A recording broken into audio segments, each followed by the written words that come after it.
거룩하신 하나님 예배합니다. 경배합니다. 찬송합니다. 하나님을 만날 수 있는 게 얼마나 큰 영광이고 복인지 우리를 깨달아 알게 하시고 평생에 풍성히 누릴 수 있도록 은혜 베풀어 주옵소서.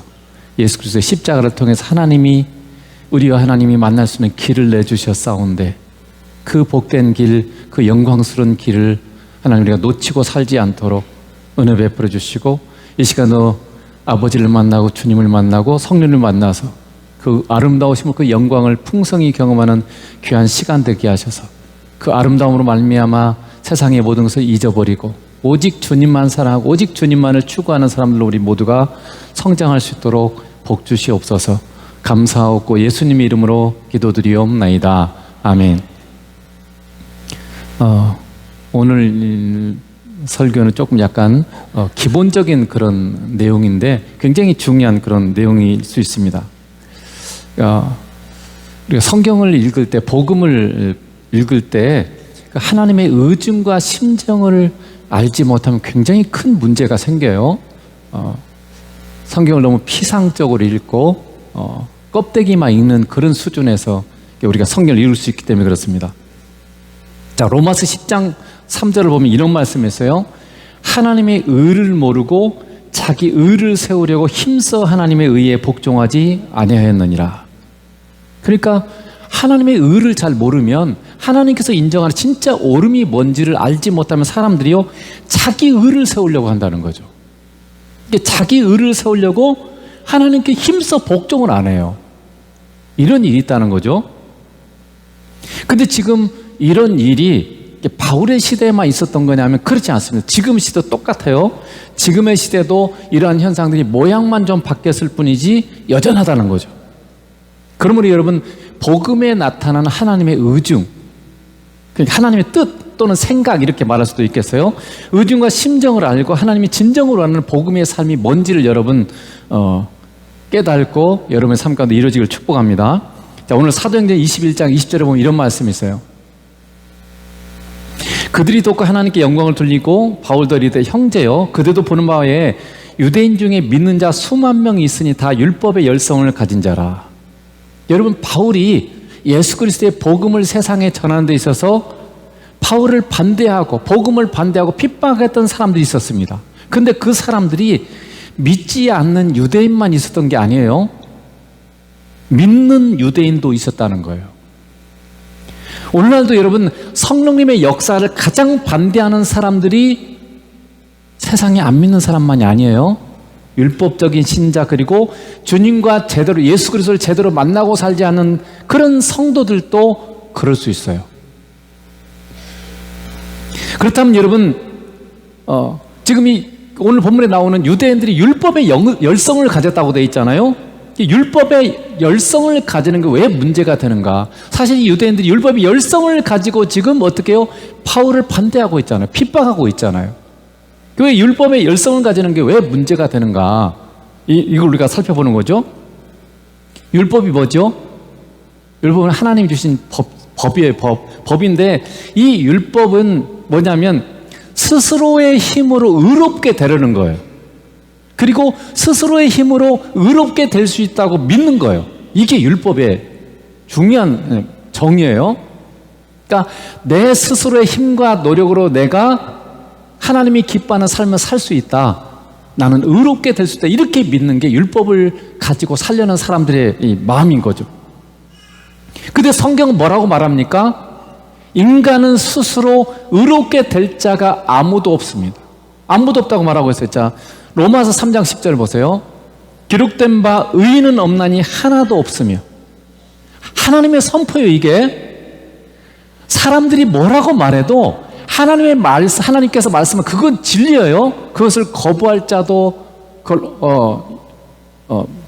다르게 말할 수 있는 존재가 없어요. 이건 반드시 그렇게 될 수밖에 없어요. 근데 하나님이 뭐라 그러냐면 의인은 없다는 거예요. 이 세상의 모든 인간 중에 의인은 하나도 없다. 이게 하나님의 선포예요. 그리고 하나님께서 하늘에서 보시니까 하나님을 찾는 사람이 한 사람도 없다는 거예요. 우리 인간 중에 진짜 하나님을 찾는 사람이 한 사람도 없고 선을 행하는 사람도 한 사람도 없다는 거죠. 시편 14편 2절 3절 보세요. 여호와께서 하늘에서 인생을 굽어 살피사 지각이 있어 하나님을 찾는 자가 있는가 보려 하신즉 다 치우쳐 함께 더러운 자가 되고 선을 행하는 자가 없으니 하나도 없도다. 이게 하나님의 선포예요. 그러니까 하나님께서 우리에게 은혜를 주시지 않으면 우리 인간은 누구도 하나님을 찾는 자가 없어요. 그래서 하나님을 찾지 않고 다 함께 더러운 삶을 살게 되고 선을 행하는 자가 하나도 없다는 거죠. 근데 여러분, 우리가 볼 때는 그래도 선한 사람 있는 것 같잖아요. 의로운 사람도 있는 것처럼 보이죠. 그러나 기준이 누구예요? 하나님이세요. 하나님이 볼 때는 아무도 없다는 거죠. 왜냐하면 하나님이 보시는 의는, 옳음이라는 기준이 사람이 볼 때는 사람 기준, 우리가 기준을 정하잖아요. 근데 하나님께서 말하는 의는요, 하나님이 정한 기준이 있어요. 하나님의 기준에는 이 세상에 어떤 사람도 그 기준에 도달할 수 있는 사람이 한 사람도 없다는 거죠. 그럼 생각해 보세요. 우리는 잘 살고 있고, 예를 들면 마태복음 19장에도 보면 어떤 사람이 왔죠. 그래서 예수님을 찾아왔죠. 선생님, 어떻게 영생을 얻겠습니까? 그래서 예수님께서 율법이 뭐라고 말하느냐. 그래서 이제 율법의 이 10계명을 이 사람 얘기를 했죠. 그러면서 뭐라고 하냐면 내가 그 계명을 다 지켰습니다. 이렇게 얘기를 했어요. 그러면 여러분, 우리가 이스라엘 백성이 율법을 다 지켰을까요? 근데 이 율법을 내용을 예수님이 다시 해석해 주셨어요. 어떻게 해석해 주냐면, 자, 5장 21절, 마태복음 5장 21절 보세요. 옛사람의 말한 바 살인하지 말라. 누구든지 살인하면 심판을 받게 되리라 하였다는 것을 너희가 들었으나. 그러니까 율법에는 살인하지 말라 이렇게 돼 있어요. 근데 그것을 예수님이 이렇게 해석을 하셨어요. 나는 너희에게 이르노니 형제에게 노하는 자마다 심판을 받게 되고 형제를 대하여 라가라 하는 자는 공회에 잡혀가게 되고 미련한 놈이라는 자는 지옥불에 들어가리라. 그게 무슨 말이에요? 여러분 형제 사람들한테 화 냈어요, 안 냈어요? 한 번이라도 화 낸 적 있어요, 없어요? 예수님의 말씀은 살인하지 말라라고 되어 있는 율법이 사실은 그 말씀이 살인만 들어간 게 아니고 사실은 화내지 말라도 같이 들어가 있다는, 이게 하나님의 의중이라는 거죠. 그러니까 이 세상에 사실 화 한 번 안 낸 사람이 어디 있어요? 여러분은 한 번도 화 안 내고 잘 지냈습니까? 그러니까 이 율법이, 살인하지 말라는 이 율법에 사실은 이스라엘 사람들은 내가 살인 안 했으니까 나 율법 지켰어 이렇게 생각한 거예요. 근데 예수님 뭐라고요? 형제에게 화를 낸 자가 심판받는다. 그러면 화 안 낸 사람 이 세상에 있겠어요, 없겠어요? 없습니다. 또 그 뒤를 보세요. 마태복음 5장 27절. 또 간음하지 말라. 간음하지 말라가 사실은 이제 뭡니까? 결혼한 유부녀나 유부남이 다른 남자나 여자하고 이렇게 뭐 잠을 잔다든지 성적 행위를 하는 거, 그걸 간음이라고 그러잖아요. 근데 예수님께서 뭐라고 말씀하셨냐면 음욕을 품고 여자를 보는 자마다 마음에 이미 간음하였느니라. 이렇게 말씀하셨어요. 그러니까 이건 남자만의 얘기가 아니에요. 여자도 똑같습니다. 그러니까 내가 결혼한 사람으로서 남자든 여자든 하나님이 허락하신 나의 남편이나 아내가 아닌 다른 남자나 다른 여자를 보고 조금이라도 마음에 불순한 생각을 가지면 그게 뭐예요? 이미 그게 간음했다는. 그러니까 사실은 이 하나님의 율법의 내용의 근본은요, 우리가 사랑하지 않고 말하고 행동하는 게 근본적인 죄예요. 사실은 부정적으로 소극적으로 얘기해서 하지 말라 이런 거지, 사실은 근본적으로 좀 더 적극적인 동기로 보면 내가 사람을 사랑하지 않고 하는 말, 사람을 사랑하지 않고 하는 행동은 전부 다 죄라는 거죠. 그러면 여러분, 하나님의 이 말씀은, 세상의 법은 눈으로 드러나는, 겉으로 드러나는 행동이 죄죠. 근데 하나님의 말씀 뭐예요? 우리의 마음까지 판단하는 거예요. 우리의 생각, 마음, 여기까지 사실 하나님의 말씀은 점검하고 있어요. 그러니까 내 마음속에 생각만 해도 이미 죄예요. 이게 지금 예수님의 말씀이에요. 세상의 법은 그게 행동으로 나타나야 돼요. 누구를 때렸다든지 죽였다든지 도둑질했다든지 뭔가 행동으로 나타날 걸 죄라 그러는데, 사실은 하나님께서 말씀하는 건 뭐라고? 내 마음 속에서 생각만 해도 이미 죄지었다, 이렇게 말씀해요. 이게 예수님의 해석이에요. 그러면 여러분 생각해 보세요. 누가 한 번도 화 안 낸 사람 있겠어요? 누가 한 번이라도 나쁜 생각을 하지 않은 사람이 있을 수 있을까요? 누가 한 번이라도 다른 남자나 여자를 쳐다보고 약간 속으로라도 어떤 이 잘못된 생각을 여러분 하지 않을 사람이 있을 수 있을까요? 이 모든 것 중에 단 한 번이라도 잘못을 저지르지 않은 사람이 있을 수 있을까요? 세상에? 없습니다. 여러분, 죄가 뭔지 아세요? 죄는 수많은 법 중에 하나라도, 한 번이라도 어기면 그게 죄예요. 여러분 생각하면 이렇게 말하죠. 예를 들면 내가 착하게 계속 살았어. 근데 한 번 도둑질했어요. 그러면 죄 아니에요? 그건 죄인입니다. 근데 이렇게 말해요. 나는 한 번도 지금까지 착하게 해서 단 한 번밖에 도둑질 안 했는데 그게 죄냐? 뭐가 문제냐? 이렇게 말할 수 있겠어요? 나는 지금까지 다 법을 지켰는데 단 한 번 한 사람 죽였다. 이게 뭐가 문제냐? 이렇게 말할 수 있겠어요? 여러분, 죄라고 하는 것은 수많은 법 중에서 하나라도 한 번이라도 어기면 그게 죄죠. 그런데 예수님의 말씀은 지금 우리의 마음 생각으로조차도 나쁜 것 한 번이라도 생각하면 그게 죄라는 거예요.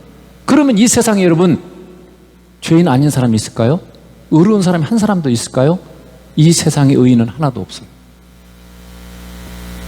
이처럼 우리는 모두가 죄인일 수밖에 없습니다. 근데 여러분, 우리는 성령님에 의해서 거듭났죠.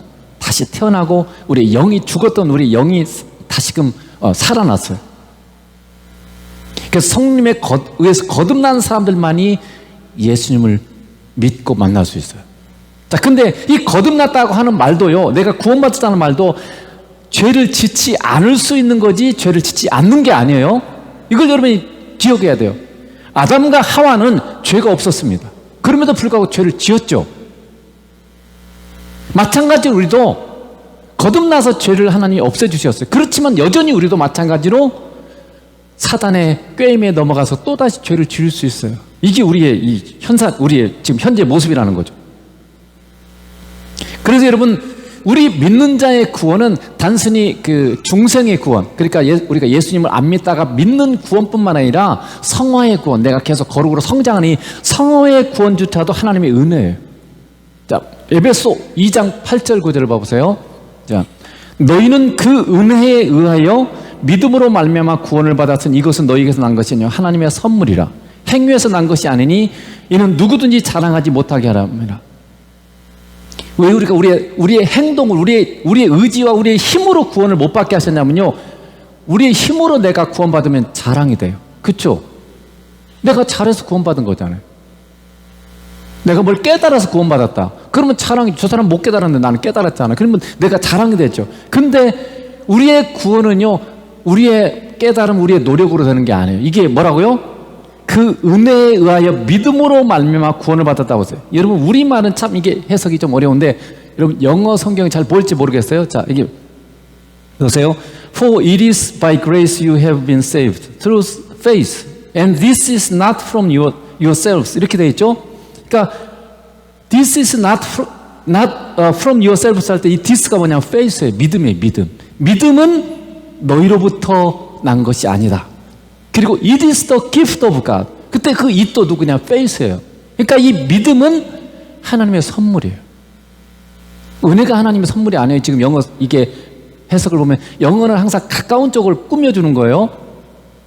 그래서 믿음이 하나님의 선물이에요. 그러니까 내가 믿음으로 예수를 믿게 됐잖아요.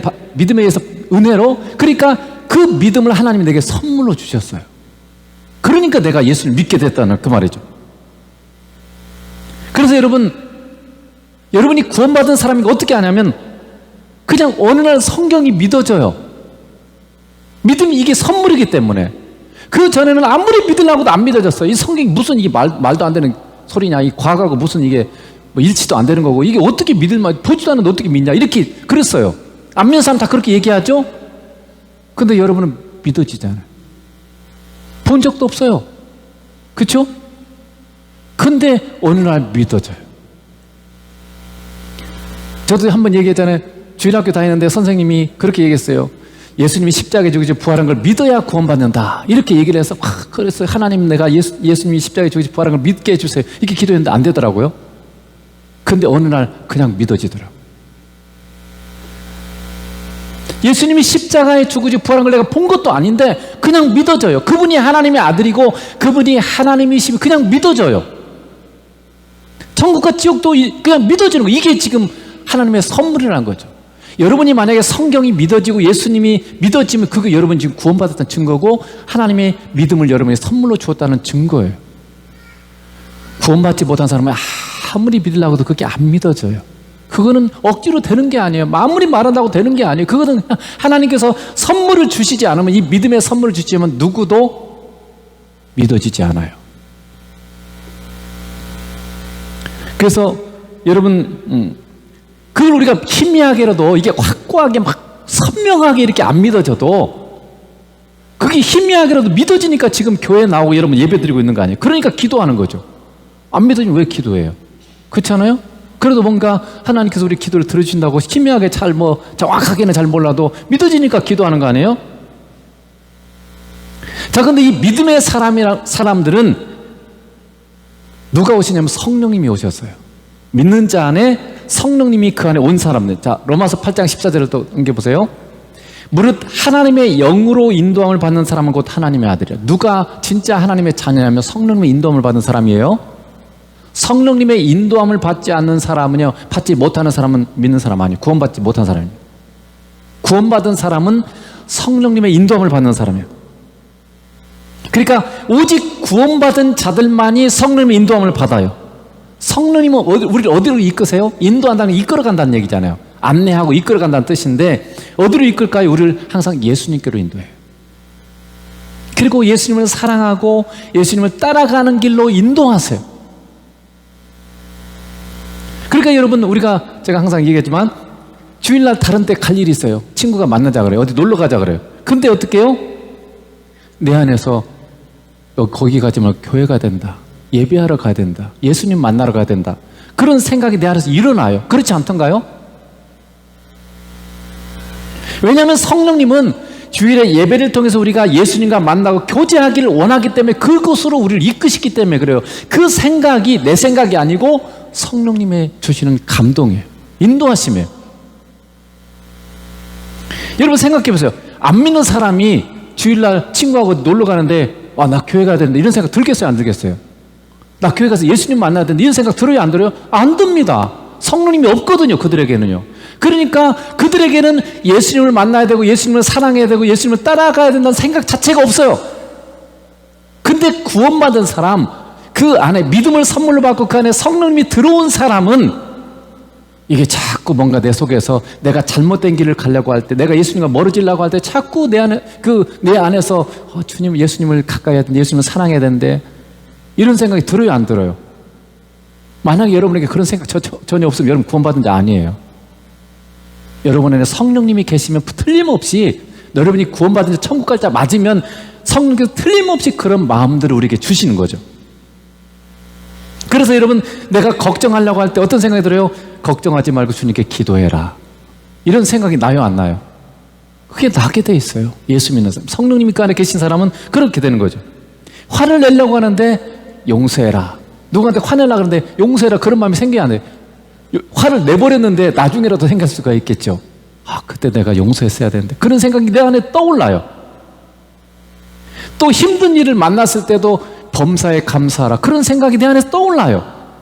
이게 뭐냐면 성령님이 인도하시면, 이게 성령님 주시는 생각이에요. 성령님의 감동이죠. 이 성령님의 음성이 들리는 사람, 이게 성령님 그 안에 있는 사람이고, 성숙한 사람도 그냥 그 성령님 인도하심을 따라 순종하는 사람.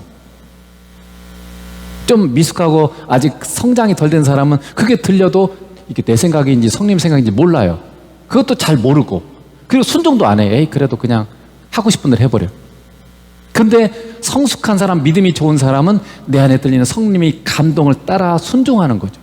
다른 데로 갈 일을 거부하고, 그래도 나는 주님을 만나는 게 더 좋아, 그걸 해야 되겠어, 이런 결단을 하게 되는 거죠. 또 여러분, 이 복음은 뭐냐면 하나님이 저기 중요한 법칙이 우리에게 있어요. 예수 믿는 사람이라도 우리 스스로의 힘으로 우리는 아무것도 할 수 없어요. 이게 성경의 선포입니다. 여러분, 사람들 사랑하고 싶잖아요. 그렇죠. 우리 안에 성령님이 계시기 때문에 다 성령님이 계신 사람은 사랑하고 싶어요. 다른 사람은 사랑하고 싶고 선을 행하고 싶고 용서하고 싶고 그런 마음이 다 있어요. 그 마음 자체가 없으면 여러분 구원받지 못한 사람이에요. 성령님이 없으니까 그 생각조차도 안 하지. 근데 성령님이 계시면 성령 우리를 예수님이 기뻐하는 삶, 예수님을 사랑하는 삶으로 이끌기 때문에 반드시 사랑하고 싶고 용서하고 싶고 선을 행하고 싶은 마음이 내 안에 있어요. 그냥 내가 순종을 안 할 뿐이지. 그 생각이 있죠. 용서하고 싶은데 용서가 잘 안 되잖아요. 항상 기뻐하고 살고 싶은데 기쁨이 잘 안 되잖아요. 항상 범사에 감사하고 싶은데 그게 잘 안 되잖아요. 왜 그럴까요? 나 하고 싶은데. 예수 믿는 사람이라면 그 안에 성령님이 계시기 때문에 반드시 그런 생각들이 와요. 그래서 그렇게 하고 싶어요. 그런 소원이 우리에게 있어요. 근데 왜 안 될까요? 자, 요한복음 15장 5절 우리가 많이 봤던 말씀이죠. 나는 포도나무며 너희는 가지라. 그가 내 안에 내가 그 안에 거하면 사람이 열매를 많이 맺나니 나를 떠나선 너희가 아무것도 할 수 없습니다. 이 열매가 뭔지 아세요? 성령님의 열매. 성령 9가지 열매죠. 사랑과 희락과 화평과 오래 참음과 자비와 양선과 충성과 온유와 절제니. 이 성령님의 열매이기도 하고 예수님이 기뻐하는 열매도 삶이기도 해요. 근데 이 성령님의 열매, 예수님이 기뻐하는 열매를 어떻게 맺는다고요? 사람이 예수님 안에, 사람이 예수님 안에 있어야 되고 예수님이 우리 안에 거하면 이 열매를 맺는다는 거죠. 근데 우리가 예수님을 떠나면, 예수님부터 멀어지면 어떻게 해요?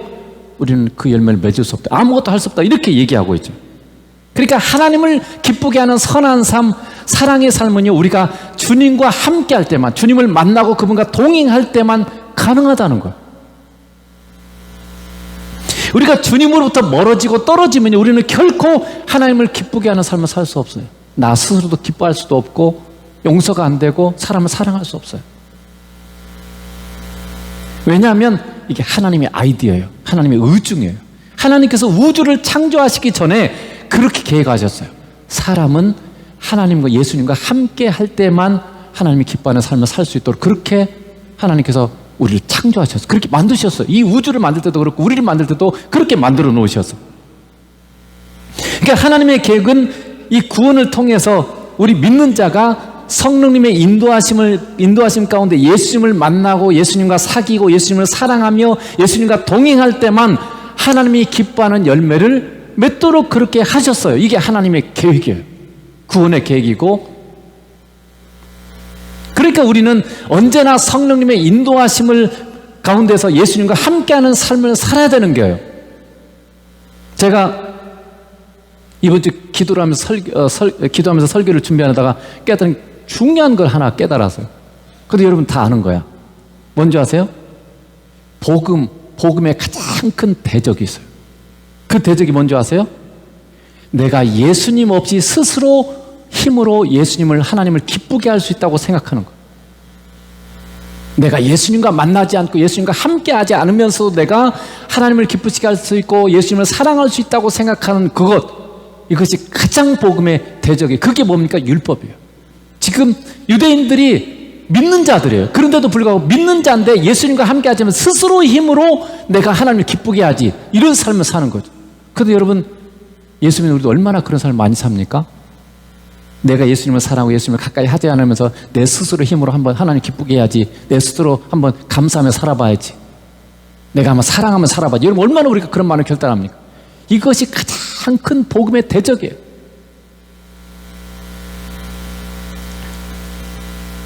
예수님을 믿으면서도 예수님을 만나고 사귀며 예수님을 나의 주인으로 모시지 않고 뭔가 선한 것을 하려고 하는 것이야말로 복음의 가장 큰 대적입니다.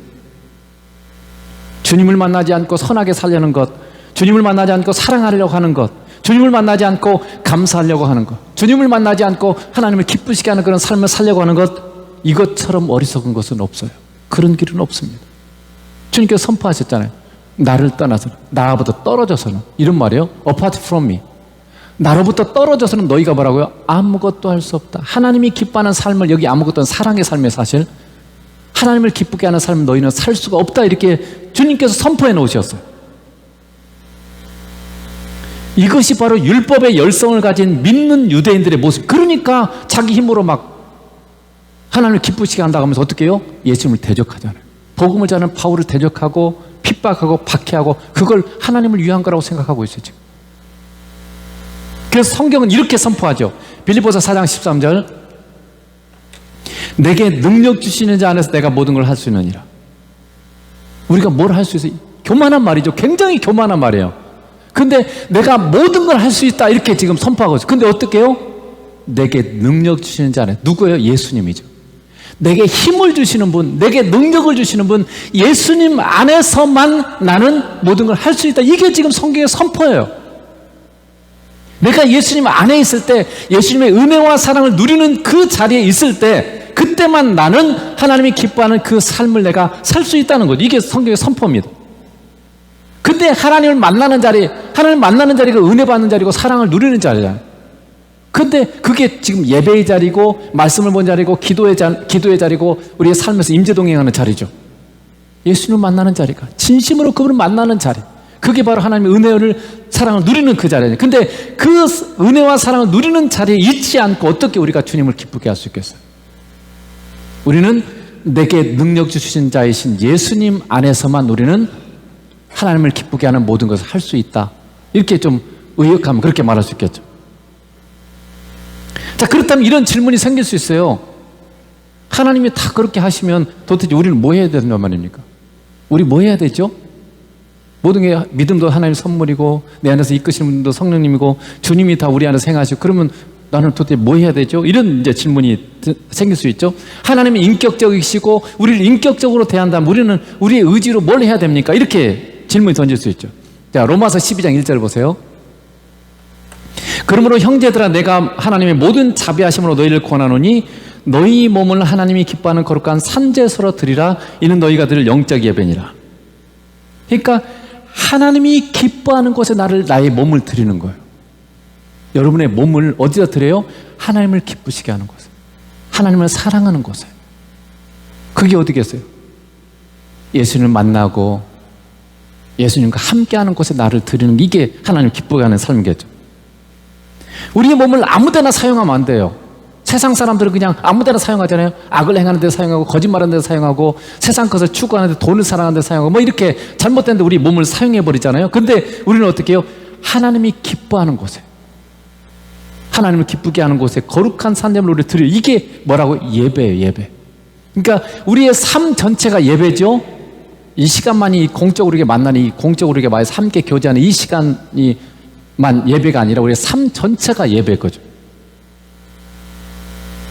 그러면 어떻게 그렇게 살 수 있을까? 그것을 로마서 12장 2절은 이렇게 말하고 있죠. 12장 2절에 너희는 이 세대를 본받지 말고 오직 마음을 새롭게 함으로 변화를 받아 하나님의 선하시고 기뻐하시고 온전하신 뜻이 무엇인지 분별하도록 하라.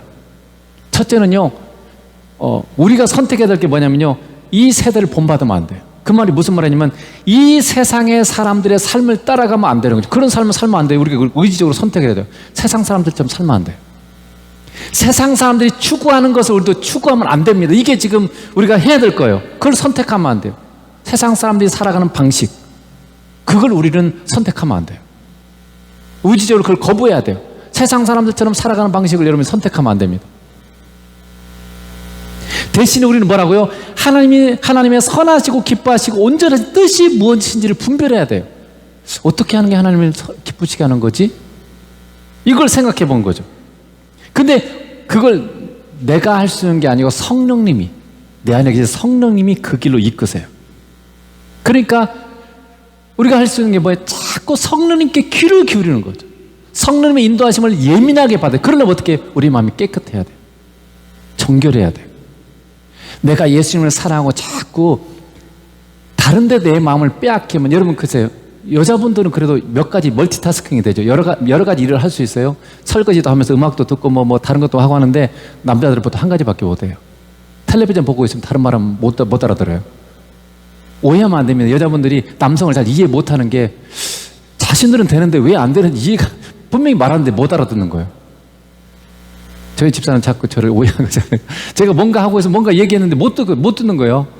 그래서 여러분, 그 남자들의 특성입니다. 뭔가 내가 하나에 빠져버리면 다른 것을 못 들어요.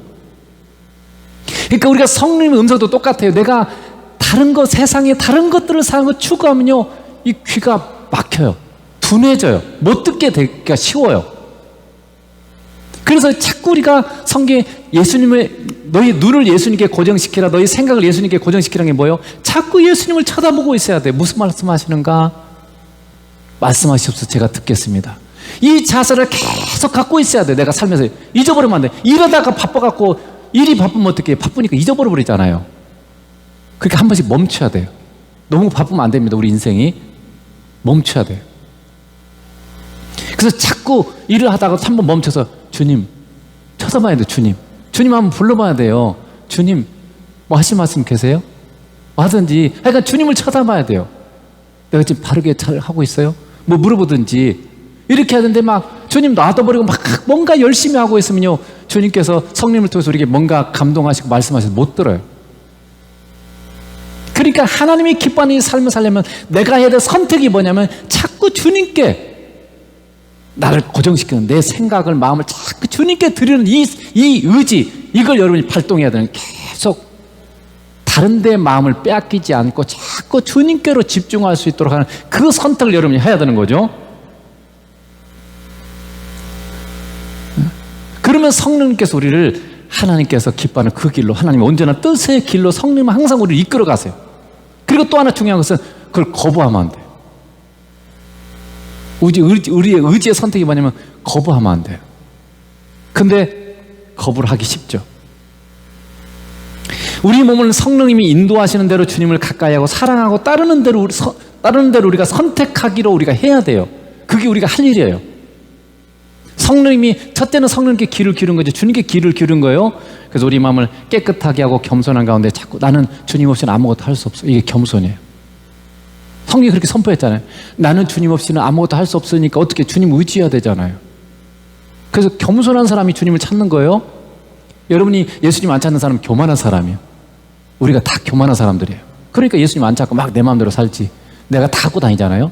주님 별로 찾지도 않고 하루를 살면서 내가 주님을 사실 24시간 평생 찾아야 되는데 주님 놓치는 시간이 많은 사람들, 교만한 사람들이야. 회개합시다. 나는 교만한 사람입니다. 한번 따라합시다. 나는 교만한 사람입니다. 내가 교만하니까 주님을 안 찾고 사는 거예요. 내 스스로 뭔가 할 수 있다고 생각하니까 그러지, 겸손하면 주님 없이는 아무것도 할 수 없어요. 그러니까 그렇게 진짜로 겸손한 사람은 계속 주님을 찾을 수밖에 없어요. 계속 주님을 구할 수밖에, 주님을 의지할 수밖에 없잖아요. 그래서 그게 첫 번째로 해야 될 우리의 선택이에요. 계속 주님을 바라보는 것. 어떤 순간에도 주님을 놓치지 않도록.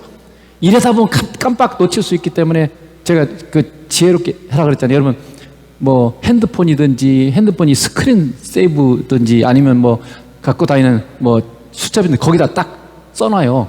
주님께 눈을 고정시키자 하든지 주님 잊지 말자 써놓든지. 자꾸 내가 보는 데다 써놓으세요. 어디야 차 타고도 운전대에다 딱 써놔버려요. 거기다. 정 안 되면 그냥 운전 앞에다 그냥 붙여놔버리세요. 앞에 안 보이게. 그거 보고 난 다음에 운전하라고. 뭔가 진짜 주님 우리가 안 잊어버리기 위해서 정말 주님께 집중하기 위해서 우리가 애를 써야 돼. 뭔가 지혜를 써서 해야지 그냥 알아서 하게 이렇게 하려고 하면 안 돼요. 첫째는 주님을 잊지 말아야 되고요. 계속 주님께 이게 고정시키고 주님을 사랑하고 가까이 해야 이게 들리게 돼 있어요. 자꾸 성령님께서 감동을 더 주시면. 그 다음에 성령님이 감동을 주실 때 순종해야 돼요. 근데 왜 순종을 안 해요? 불편해요. 성령께서 우리를 이끄시는 길, 주님을 사랑하는 길은, 주님을 기쁘시게 하는 길은 항상 뭐라고 그랬어요? 항상 제가 말씀드린 것처럼 하나님을 사랑하고 사람을 사랑하는 길이에요. 사람을 사랑하는 길은 반드시 이 세상의 것을 포기하는 거예요. 마치 예수님께서 십자가를 짊어지시는 것처럼 우리를 구원하시기 위해서 사실은 돈을 포기해야 되고 시간을 포기해야 되고 편리함을 포기해야 되고 이런 것들이에요. 그러니까 우리 육신은 원하지 않아요. 우리는 편하고 싶잖아요. 근데 다른 사람 사랑하려고 하면 예수님이 이끄는, 성령께서 이끄시는 길은요, 주님 따라가는 길은요, 사랑하려면 사랑의 수고해야 되는 거예요. 힘들어야 되는 거예요. 내가 쓸 돈을 아껴서 누군가에 흘려보내야 돼요. 그게 쉽겠어요? 내가 쓰는 게 좋지? 그렇잖아요. 남 도와주려면 시간도 내야 되잖아요. 내가 뭐 다른 거, 내가 즐거운 거 하고 싶은데 그 시간을 빼서 다른 사람을 도와줘야 돼. 그러니까 싫은 거예요. 그러니까 내 안에서 성령님이 인도하셔도 왜 우리가 불순종하냐면 내 육신을 따라서 그게 불편하고 싫으니까. 그때 여러분 순종하는 그 선택을 여러분 해야 됩니다. 성령 인도하시면 내가 순종하고 하는 선택. 그게 지금 우리가 해야 될 굉장히 이 두 가지, 그러니까 주님께 마음을 고정시키고 그리고 성령의 인도하심에 딱 순종하는 이 선택을 우리가 해야 될 전부예요, 사실은. 그러면 사실 다 돼요. 그러면 우리 안에서 주님이, 성령께서 우리를 통해서 놀라운 일들을 행하시고 주님의 열매, 하나님이, 내가 순종하면 하나님이 나를 통해서 사시니까 그게 하나님의 의예요. 하나님이 인정하는 옳음, 의는요, 하나님이 친히 행한 것만이 의예요. 그러니까 내가 예수님 놓쳐버리고 내가 하는 것은요 절대 의롭게 될 수 없어요. 왜냐하면 인간 수준의 일이잖아요. 그런 일은요 안 믿는 사람도 해요. 안 믿는 사람도 죽어가는 사람 건질 수 있고요, 나라를 구하기도 하고 그렇게 하잖아요. 근데 다 인간 수준이에요. 근데 내가 성령의 인도하심을 따라서 예수님께 순종하면 예수님이 나를 통해서 사시는 거예요. 그러면 하나님 자신이 지금 나를 통해서 사시는 거잖아요. 하나님이 사셔야 그게 하나님의 의예요. 그것만이 하나님의 의이고 그것만이 하나님을 기쁘시게 할 수 있어요. 그래서 여러분, 지금 이 율법의 열심인이 유대인들, 믿는 유대인들, 지금 우리도 믿으면서도 여전히 예수님과 함께하면서 예수님께 순종하면 예수님이 나의 삶의 주인 되셔서 나를 통해서 사는 것이 아니라 내가 열심히 주님을 위해서 뭔가 해봐야 되겠다. 이것은 율법의 열심인 이 유대인과 똑같아요. 절대 그렇게 할 수 없고, 그렇게 내가 살면 살수록 오히려 하나님을 대적하고 하나님을 기쁘게 할 수 없는 삶을 살 수밖에 없다는 거, 이게 복음의 중요한 내용이라는 걸 기억하면서 여러분 오늘 또 이 말씀을 통해서, 그러므로 여러분 삶에서 중요한 게 계속 주님을 찾으세요. 24시간 한 번 아니에요. 사실은 우리가 한 번 연습하고 있지만 한 번 아닙니다. 이걸 계속 해야 돼요. 사실 몇 초간 빌 브라이트, CCC 총재였던 빌 브라이트 박사는 30분마다 한 번씩 이걸 시계를 맞춰놓고 30분마다 한 번씩 딱 울릴 때마다 내가 지금 주님을 잘 만나고 있나? 주님 잘 따라가고 있나? 이걸 점검했다는 거죠. 여러분도 그렇게 해야 돼요. 내가 지금 주님을 사랑하고 있나? 내가 지금 잘 주님 따라가고, 주님이 가라는 대로 가고 있나? 아니면 내가 원하는 길을 나는 가고 있는가? 이걸 여러분이 계속 점검해야 되는 거예요. 이게 주님께 사실 우리의 눈을 고정시키고 생각을 고정시키는 삶입니다. 이런 삶을 통해서 여러분이 정말로 주님과 함께하는 영광스러운 삶, 정말 천국이 여러분의 삶 가운데 이루어지고 항상 기쁨과 감사, 만족이 충만한 삶을 누리시기를 주님으로 축복합니다. 기도하겠습니다.